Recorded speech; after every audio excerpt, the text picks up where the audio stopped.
The Bible is one of the most important historical documents that exists today. Within its pages are a multitude of ancient facts and scholarly details, intriguing references to ancient technologies and phenomena, many of which are dismissed as exaggeration or believed to be impossible. But think again. Re-examination of the text may unlock the secrets to some of these mysteries. Was the famed Tower of Babel real? And could the Israelites have built it taller than anything on earth today? Could David have killed Goliath in precisely the way the Bible describes? Did the ancients discover a miracle technique that created fire from water? And could the Ark of the Covenant really have flown using a super science so mysterious it is only today being rediscovered? By recreating supernatural phenomena, using the latest technology, and by decoding the words of the Bible itself, the forgotten technologies of the Holy Land are re-examined. Ancient discoveries are investigating the lost science of the Bible.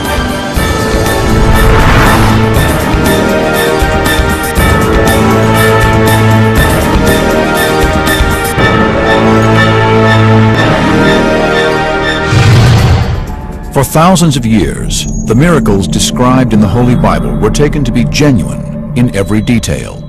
But in modern times, the literal accuracy of the text has been questioned. Many believe that the stories are symbolic. The meanings are enshrined in truth, but the details are sometimes exaggerated or embellished. But maybe the words of the Scriptures are more accurate than some now believe.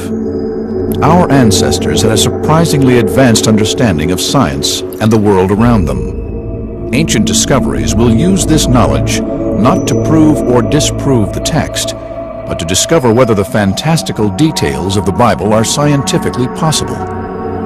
It's a journey that begins literally at the height of ancient architecture. It was believed to be the largest building ever erected, a tower so high it may have reached heaven itself. But the people who built it defied God.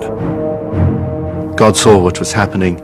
This was an evil plan. It was not going to benefit society in the long run. So according to Scripture, God intervened. People started to speak different languages. They started to argue with each other.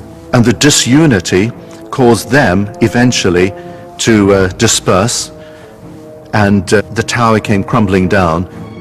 It was called the Tower of Babel, and some believe it really existed. Today, the world's tallest building, the Burj Dubai, is over 2,000 feet high. But what if science could show that the Tower of Babel could have been even taller? The Tower of Babel was just like one of the skyscrapers that we have today in our cities. You know, often the top of it is covered by cloud. They said it's so large it reaches heaven. Come, let us build ourselves a city with a tower that reaches to the heavens. Modern historians and archaeologists believe this story to be an exaggeration. But what if science could prove that the ancients really did have the technology to build such huge constructions?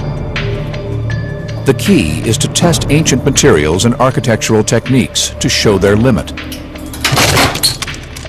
Using information directly from the pages of the Bible itself, researchers will use modern science to calculate how high the ancient engineers really could have built. The story says that when they came to build the tower, they used the brick. So how tall could an ancient brick building have been? If one wanted to figure out how tall a building you could build with a brittle material like bricks, you can get a rough idea of this by calculating the weight of one brick and then figuring out how many bricks you could pile on before it starts cracking unacceptably and falls apart, so your foundation starts crumbling. So the first step in this investigation is to reproduce an ancient brick. Lynn Hobbs is a professor of materials science at the Massachusetts Institute of Technology. He is making a sun-baked brick out of clay, using the same technique as 3,000 years ago. Straw and sand are added, which binds the clay together, strengthening the resulting brick. The next stage is to dry it out. And the easiest way to dry it out is just leave it in the sun. And then the brick gets hard. To calculate the maximum height of a building made up entirely of these sun-baked bricks, you need to find out the strength of a single brick. To do this, Professor Hobbs is using an Instrom machine. This crushes the brick in a steel press until it breaks. The maximum load that this brick sustained was 800 pounds, and that's over 2 square inches. This is the crushing weight that a single brick can withstand vertically. So that means that a brick laid down could take 800 times 5, or 4,000 pounds. Each brick weighs 1 pound, so they can be piled 4,000 bricks high. So if we have 4,000 bricks, each 1.25 inches high, that equals 500 feet. A 500-foot structure is as tall as the Washington Monument. But archaeological evidence suggests that the Tower of Babel could have been even taller.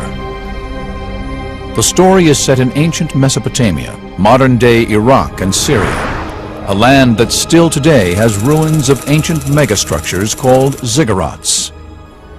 Ziggurats were the skyscrapers of ancient Mesopotamia. On their tops, temples were built which were believed to be the dwelling place of the gods. The dozens that still stand today have been dated by archaeologists to be from the same era as the story of the Tower of Babel. They were created first around 2000 BC. The ziggurats still stand today because of their very strong pyramidal structure. Well, the ziggurats are part of a very ancient tradition, and so the people of ancient Iraq were very experienced in dealing with the materials for the platform. They understood that the increasing weight of these platforms needed spreading of the load.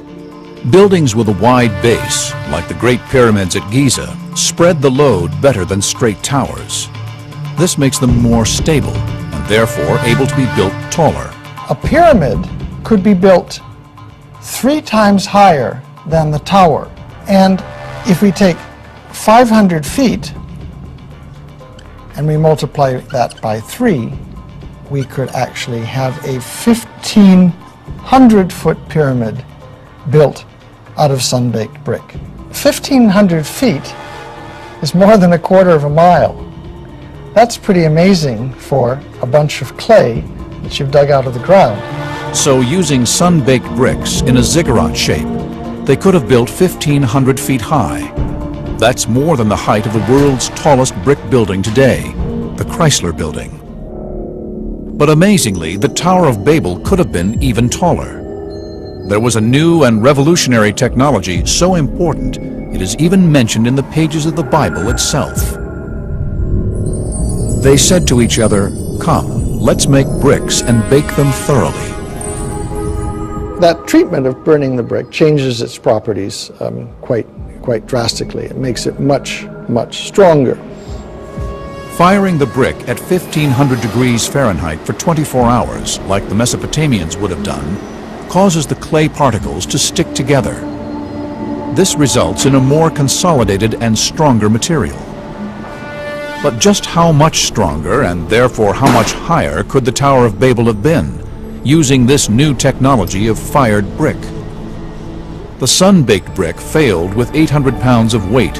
The fired brick should be much stronger. We already have 1,000 pounds on the brick, much more than we had on the sun-dried brick. You can see it's starting to crack at about 2,000 pounds. Now we're up to 5,000. Almost 6,000 pounds. The strength. There we go. As you can see, it almost exploded. At 6,000 pounds, this means the fired brick is 7.5 times stronger than the sun-baked brick. Professor Hobbs is using these new results in the same calculation to find out just how high the ancient Mesopotamians could have built. That's 2 miles. So in principle, using fired brick, we could build a pyramid 2 miles high, well up into the heavens. Astonishingly, this is nearly 5 times higher than the world's tallest building today. So in theory, it is possible that the ancient Mesopotamians really could build into the heavens, so high they would actually have suffered altitude sickness. But in practice, could they really have had the resources to do so? Even though theoretically we could have a 2-mile-high ziggurat, it would have been impractical because the fired brick consumes so much energy to produce. We understand the story of the Tower of Babel to have actually happened. Just look at any skyscraper in a metropolis and you'll see great towers reaching up to the heavens. Can modern analysis of biblical text also shed new light on one of the most famous stories ever told?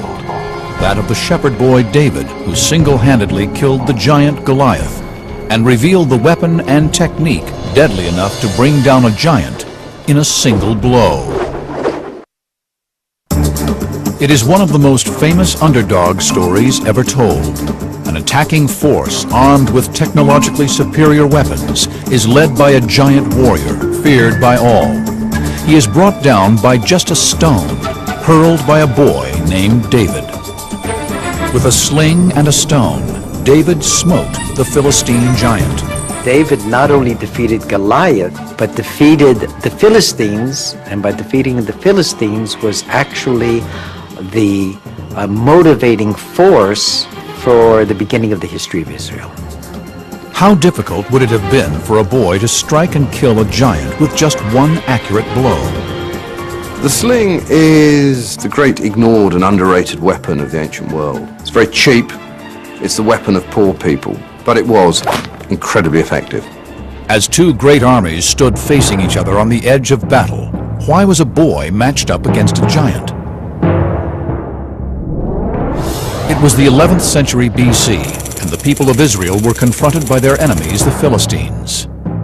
The Philistines came from the area of the Aegean Islands, equipped with the most modern technological weapons against a very small, minor nation. The Philistines' champion, Goliath, was covered in an armor of bronze. He had a tremendous amount of armor, which when we actually weigh by the that which is mentioned in the Bible will come close to 125 pounds. So you see this unbelievably large, monstrous creature. When Goliath offered to settle the battle by a single combat, David stepped forward. But David was not just any boy. He would become King David. After Jesus, his is the most complete biography in the Bible. I think that David had a plan because, as he mentions to Saul, I can handle Goliath just as I've handled the bears and the wolves that have attacked my flock. My flock now is the Israelite army. My weapon is the slingshot. There is the wolf and the bear. Ancient discoveries will use modern technology and clues from the Bible itself to discover David's technique. First, we must find the perfect sling for one-to-one combat. The most advanced sling of ancient times was one that was adapted for extra power.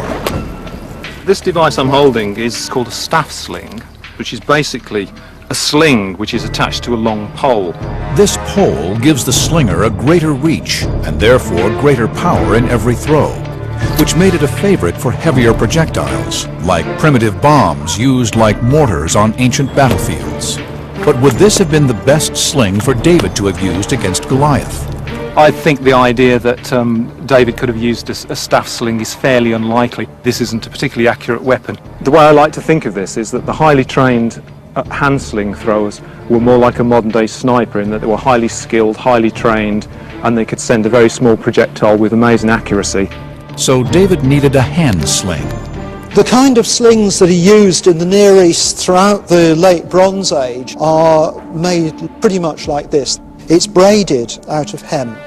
This is the sort of projectile that was used in Judea, in Israel, you're looking for a very specific size and shape. A nice smooth oval shape. This improves the aerodynamic nature of the projectile, maximizing accuracy.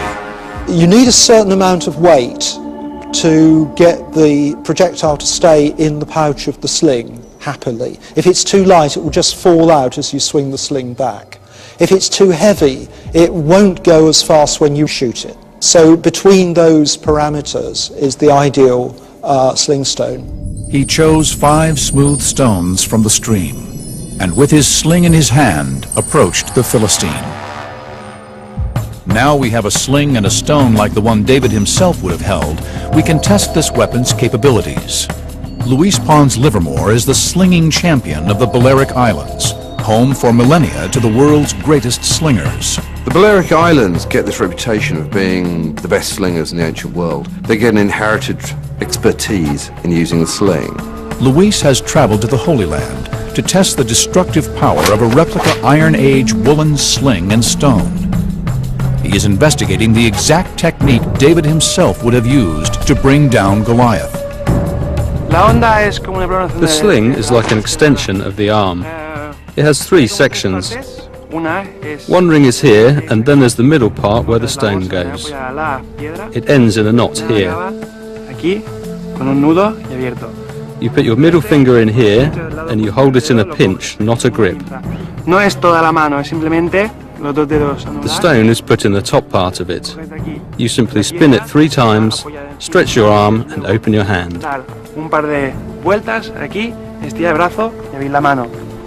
The snap heard from a sling is a sonic boom.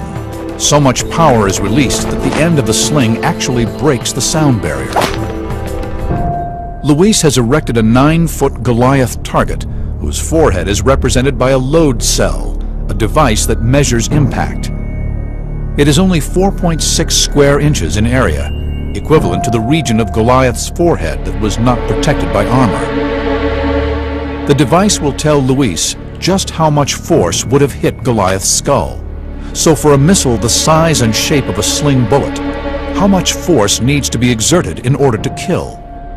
If we're talking about how much force that is necessary to kill somebody by an impact to the brain, anything over 3,000 newtons spread over an area of 30 millimeters squared is enough to kill a human being. A shockwave goes through the brain and causes the brain to strike the inside of the brain case, irreversibly damaging the brain tissue to such an extent that it couldn't work again. 3,000 newtons, or 3 kilonewtons, is equivalent to the force necessary to smash a concrete block in half. Luis readies his sling for the test.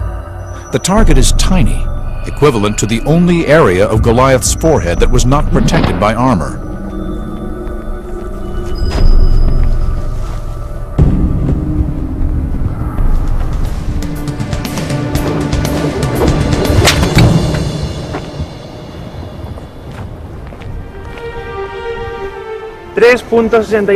.62 kilonewtons. That's sufficient to eliminate Goliath with a sling and a stone. Goliath is now dead. He slung it and struck the Philistine on the forehead. The stone sank into his forehead and he fell face down on the ground. But to have achieved this must have taken extraordinary skill and nerve. Even Luis, the world's foremost champion slinger today, has found it exceptionally difficult to obtain power and accuracy at the same time. To be able to take out an armoured man with one sling stone is a lucky or an incredibly skillful shot, even for a very skilled slinger. He must have been endowed with some tremendous skill, ability, and capability that came to fore at the time of a crisis. And the fact that he was able to face a crisis successfully is one of the basic requirements for ultimate kingship. Ancient discoveries have revealed that it is possible for a mere boy to sling a stone so accurately that he could kill a distant target. But to do this, David would have been more skilled than the average shepherd boy in the arts of a warrior, or very lucky, or, as the Bible suggests, truly blessed. Throughout the reign of King David, and still to this day, man has attempted to control fire.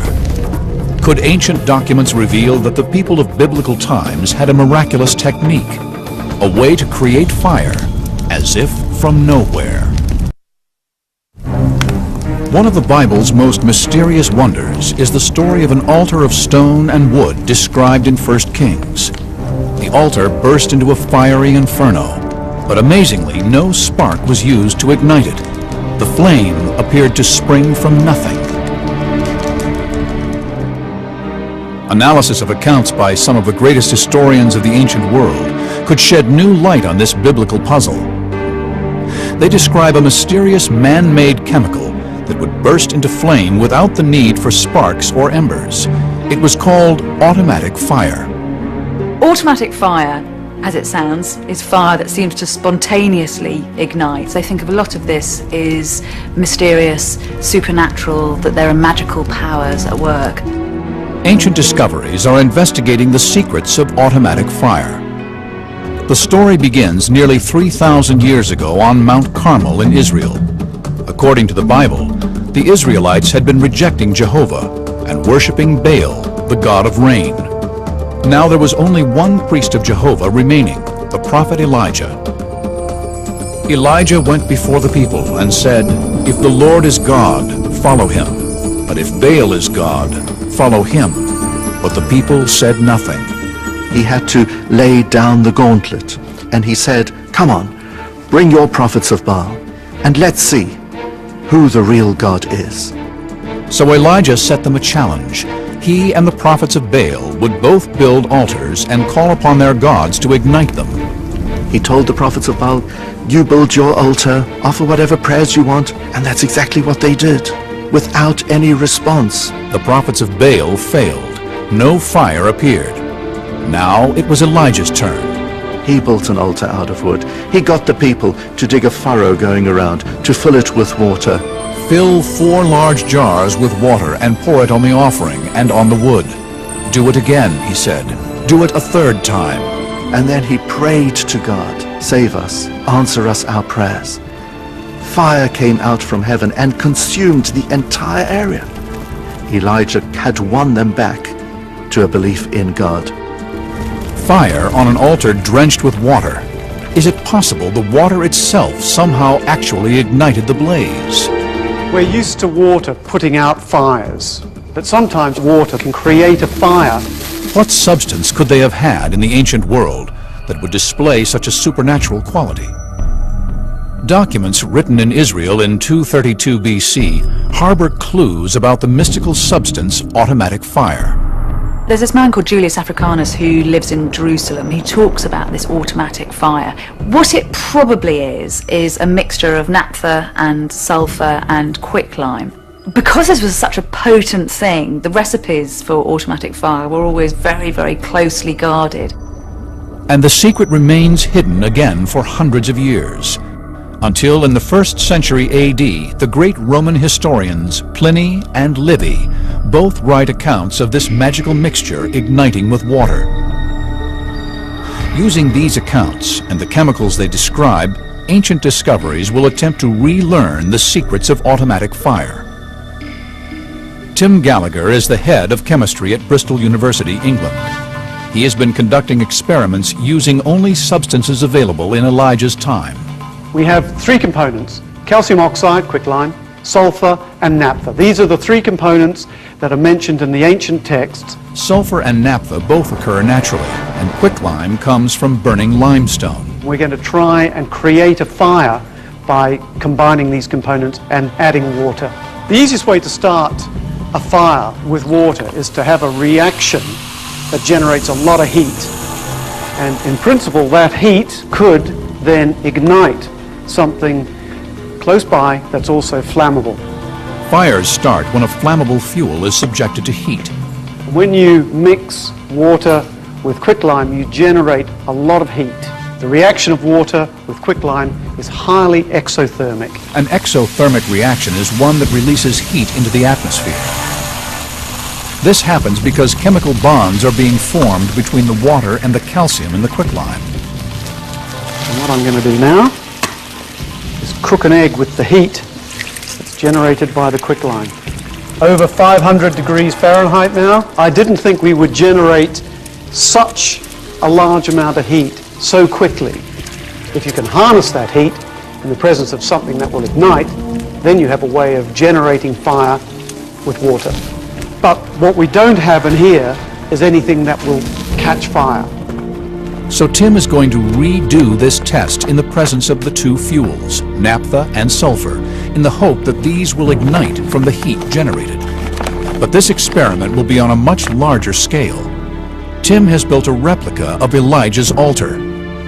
So the altar is comprised of 12 large stones, which represented the 12 tribes of Israel. We've added all the quicklime into our little trench.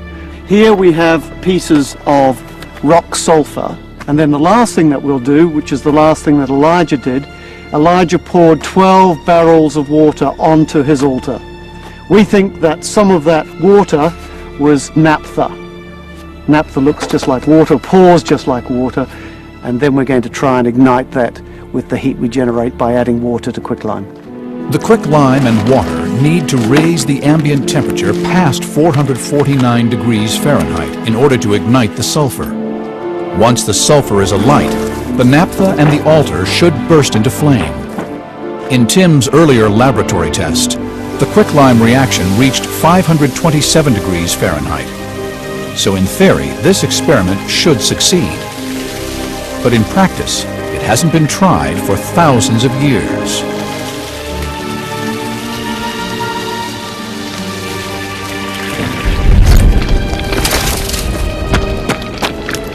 It's catching, so it's igniting the naphtha that will spread the fire, and you can see it now spreading through, and everything's coming from the quicklime end of the altar. So you can see now the fire is really beginning to build up. It doesn't prove that this is how Elijah created the fire. What it says is this is a possible way that you could have created the fire. The ancients knew about quicklime, they knew about the reaction between quicklime and water, they had naphtha available to them. So certainly this remains a possibility as a way that one could utilize that chemistry knowledge to create a fire using water. People thousands of years ago had an advanced understanding of substances and their reactions. But how they used this knowledge and how much secret wisdom remains lost to science will never be known. Another closely guarded secret of the time was that of one of the earliest biological weapons, a honey that was toxic and was used by ancient armies to poison the enemy. Bees, wasps, and hornets strike fear into most of us. Even today, bees kill up to 100 people every year. And in biblical times, military leaders used this fear to terrify enemy armies. In the Bible, if you take all the references to bees, you will notice that some of them present bees as being a danger, as being even a lethal weapon in war. And I will send hornets before you, which shall drive out the Hivite, Canaanite, and Hittite from before you. People develop all kinds of ways to use bees. They pack them into little clay pots, which are almost like hand grenades. They attach whole hives to catapults and shoot them into cities. But in an ancient account by Greek historian Strabo lies evidence that this weapon was taken one step further. In 67 BC, something happened in the north of Turkey that is still not fully understood by historians. One of the strangest examples of bio-warfare was used against the Roman army. It involved a honey trap of an ingenious nature. There's hugely varied different forms of power struggles going on throughout Roman history. Lots of kings who are very unhappy with their lot and try to rebel. One of these rebellions was led by King Mithridates. He was one of Rome's most successful enemies. He really gives the Romans quite some trouble. The Roman general Pompey the Great was charged with leading a large army against King Mithridates. After a year of battle, the two forces reached the shores of the Black Sea in northern Turkey. The Romans have the upper hand and Mithridates is retreating. What he does very cleverly, though, is he leaves in his path these pots of honey. The Romans advance, they come across what they think of as delightful little tributes from a fading enemy, eat the honey, but it turns out to be viciously toxic. Could this honey really have been a ready-made biological weapon? The soldiers go slightly crazy. It's as if they're high, drunk, then very agitated, and then a lot of them throw up and have diarrhea, and then they get very, very high again and kind of rush around, and this lasts for about 3 days. Amazingly enough, the Bible itself might warn of this terrible bioweapon. Have you found honey? Eat only as much as you need, lest you be filled with it and vomit. How can a honey become toxic? The answer lies in the rhododendron bushes that cover the hillsides of northern Turkey. There are many examples in nature of toxins, and the rhododendron plant itself is capable of producing natural toxins. These toxins are called terpenoids and are found in the nectar collected by the bees. These terpenoids can become incorporated into the honey from the nectar that bees are gathering from the rhododendron plant. For a window into how honey intoxication by terpenoid affects the body, ancient discoveries have brought in a human guinea pig, former military officer David Shaw. He will be administered 15 fluid ounces of the terpenoid solution under medical supervision. I'm pretty anxious, really. It's kind of a step into the unknown with this test. The side effects listed range from just mild dizziness and perspiration to vomiting and coma. David will be overseen by Dr. Adam Cunliffe, here at the Human Performance Laboratory at the University of Westminster in central London. He will be put through a test that will push his cardiovascular system and coordination to the limit. But he will carry out this test twice, once before and once after taking the terpenoid. Dave is running at 10 miles per hour for 10 minutes. The test will measure his heart rate and oxygen consumption at low levels of activity. Your heart rate here was 164 on average throughout that test. And we can also see your oxygen consumption, and that turned out to be about 3.8 litres per minute. And it's the oxygen which is required by the exercising muscle. So the harder you're working, the more oxygen you're going to be consuming. Dave is in peak physical fitness, just as the Roman soldiers would have been. His test results are above average, but what effect will the terpenoid have on his body? Terpenoid is highly toxic, and Dave is only able to do this under strict medical supervision. Do not try this at home.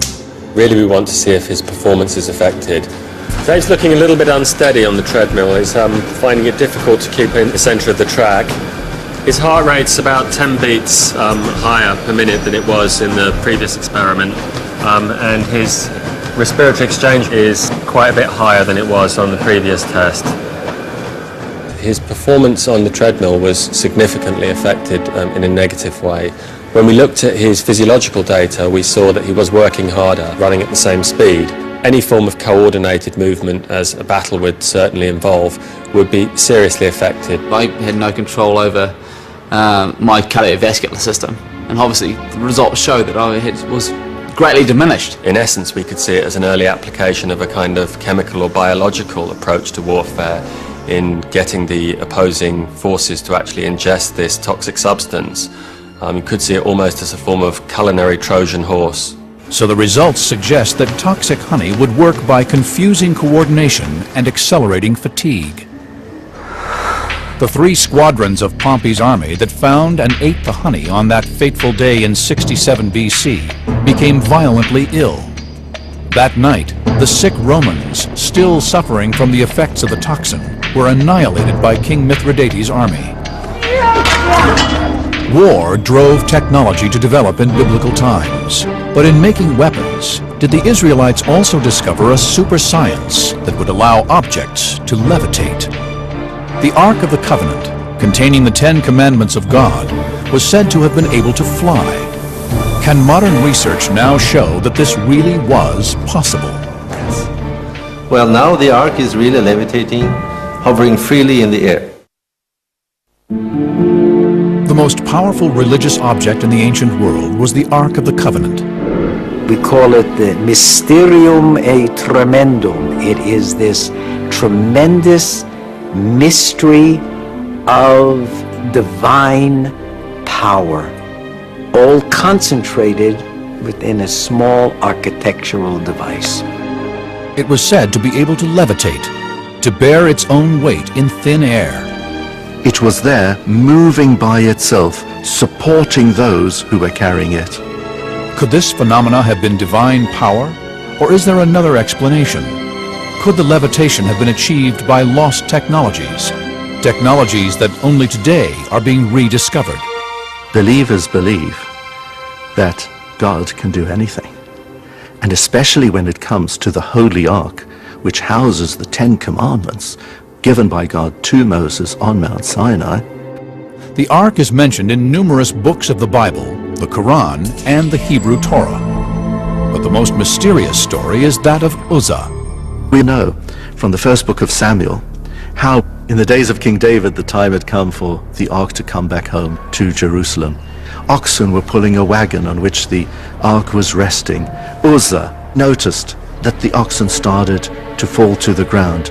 He feared instinctively that the Ark could fall, and so he put out his hand to steady the Ark, and as soon as he did that, he dropped down dead. Why? Actually, the Ark didn't need an Uzzah or anybody else to steady it. God said to him, Uzzah, it bears those that carry it. Can it not certainly bear itself? God was powering that Ark forward. Yes, it was levitating through the air with that power coming from God. But can science offer an alternative theory? Modern scientists have uncovered a set of substances with mystical properties. They're called superconductors and could explain the miracle of levitation. Superconductivity is one of the great frontiers in physics. Superconductor expert Professor Tom Johansen at the University of Oslo, Norway, is investigating the phenomenon of levitation by superconductor. I have a magnet here, and if this is in the vicinity of the superconductor, when I cool the superconductor, what is going to happen is that the superconductor recognizes that there is a magnetic field surrounding it, and it's going to react on that. These unique properties of a superconductor create an effect called stable levitation, but they only work under very specific conditions. There are many materials which are superconducting by itself. For instance, aluminum, lead, many elements are superconducting. So the materials used to make superconductors were common in the ancient world. But you have to cool them far down in order to get those properties. Substances will only superconduct past a critical temperature. To raise this critical temperature, metals are combined into alloys. I have here a piece of yttrium barium copper oxide, and this material has to be cooled below 91 Kelvin in order to get into the superconducting state. But this you can achieve very simply by pouring in liquid nitrogen. 91 Kelvin is equivalent to minus 296 degrees Fahrenheit. I can take the magnet and bring it closer, but if I now put my hand back, it will stay in the air. Magnetic levitation by superconductivity. But how can the magnet oppose the force of gravity? James Dean, a specialist in creating three-dimensional schematics, is using technology specifically designed for ancient discoveries to investigate. When a superconductor is cooled below its critical point, the way in which electricity flows within it changes. If we take this superconductor and we place it in the presence of a magnetic field, we can see that the field lines of the magnet are inducing a flow of electric charge within the superconductor. These currents form tornadoes of charge called vortices, with the magnetic field passing through their core. If we zoom in and take a closer look, you can see that the vortices of current that the magnetic field has induced are passing through any little tiny defects they can find in the superconductor. These defects pin the vortices and therefore the magnetic field in place. If we move the magnet, we're moving the magnetic field with it, which means that the vortices are being dragged away from their pinned locations. So they're resisting this movement, and if we push it and pull it, we can see that it's trying to pop back into place. In fact, we'll find that any force which tries to move the magnet, and thus the magnetic field, will be met by an opposing force, which tries to return it to the same location. And this is the key to stable levitation. The pinning of the magnetic field opposes the very force of gravity itself. So the magnet is locked in place because its magnetic field is locked in place, and it levitates above the superconductor. If the superconductor is moved, the levitating magnet will follow it, flying at the same height along a plane. So the magnet not only levitates, it can also be moved stably through the air. But could the ancient Israelites have mastered such a science more than 3,000 years ago? Quite often when we look at ancient technology, we're amazed at the craftsmanship and the skill that goes into the production of objects.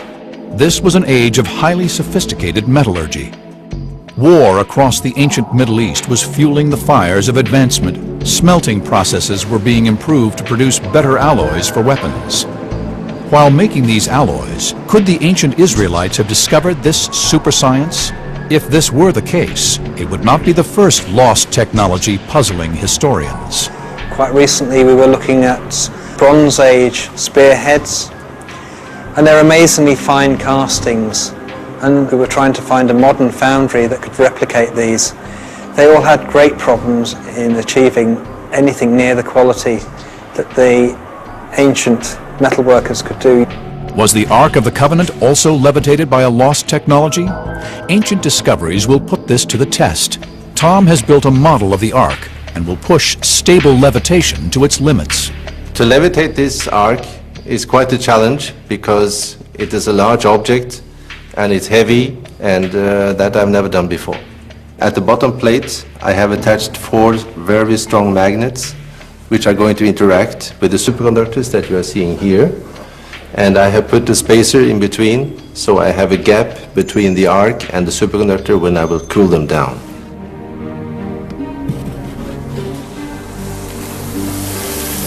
Tom pours in liquid nitrogen to cool the superconductor to minus 320 degrees Fahrenheit. For the experiment to be successful, the 4 supporting blocks must be removed one by one until the Ark's weight is supported only by the superconductors.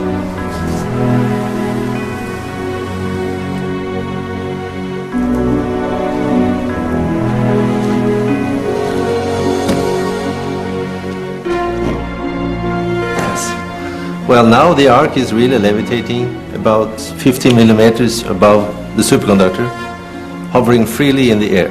If I touch it and try to push it to the side, it will oscillate by 2 or 3 millimeters. If I really press my hand, I'm now pushing with a big force, and it's almost not moving down there. It could take much more weight. So superconductors can cause levitation. But could ancient man really have discovered this super science 3,000 years ago? The physics of magnetic levitation with superconductors is, of course, part of the laws of nature, and this has been like this forever. The discovery of superconductivity was totally accidental. It happens by accident even today. But there remains a mystery. How could ancient scientists have chilled the superconductors to temperatures hundreds of degrees below zero? It is possible they didn't need to. They could have discovered materials that superconduct at room temperature. There is no fundamental physical principle which prevents room temperature superconductivity. It could be that people have not found this material, but we cannot say today that it's impossible. God works in different ways. And sometimes you can have an extraordinary feat from heaven. Sometimes you have something which is within the laws of nature which takes place.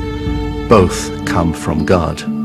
The fact that the ark could move by itself is a testament to the greatness of God. It is not magic, but it's very fascinating physics. Modern science often helps to substantiate details and facts that are in the Bible. There are details within modern science which are incompatible with the biblical account of events, but often actually modern science can be an aid to strengthen our faith and to substantiate what's in the Bible. The mysteries of the Bible have intrigued scientists and historians for millennia, but the book also gives us clues. Clues to the ancient civilizations, cultures, and technologies of biblical times. Modern scholars have used this evidence to advance our knowledge of history. to show that ancient man had mastered chemistry, metallurgy, and even biological weaponry, and had the technology to build into the heavens. Today, the modern world uses technology to bring an ancient world to life and reveals the lost science of the Bible.